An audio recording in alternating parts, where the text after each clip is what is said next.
నమస్కారం. ఆంధ్రప్రభకు స్వాగతం. నేను తేజస్వి. ఆంధ్రప్రదేశ్‌లోని ప్రాచీన మహిమాన్విత క్షేత్రాలలో పిఠాపురం ఒకటి.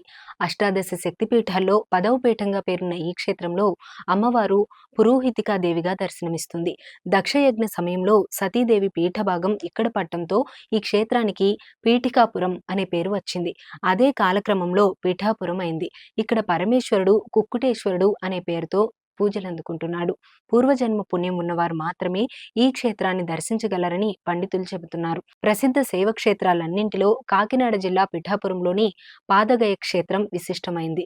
దక్షిణ కాశీగా విరాజిల్లుతున్న ఈ క్షేత్రం ఎన్నో ప్రత్యేకతలకు నిలయం. అష్టాదశ శక్తిపీఠాల్లోని దశమ శక్తిపీఠం ఇక్కడే కొలువుదీరింది. దత్తాత్రేయుడి జన్మస్థలంగా వ్యాస మహర్షి తన శిష్య బృందంతో దర్శించిన క్షేత్రంగా దీనికి పేరుంది.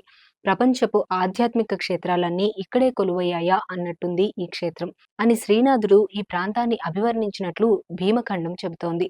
పిఠాపురాన్ని పాదగయ అని కూడా అంటారు. పిఠాపురంలో పిండ ప్రదానాలు చేసే పాదగయ పుష్కరిణి అసలు పేరు ఏలా నది. గయాసుర సంహారం కోసం కోడి రూపం ధరించిన కారణంగా ఇక్కడి శివుడికి కుక్కుటేశ్వరుడు అంటారు.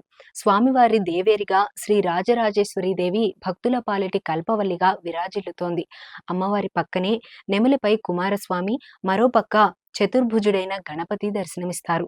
పిఠాపురం గొప్ప దత్తక్షేత్రం కూడా.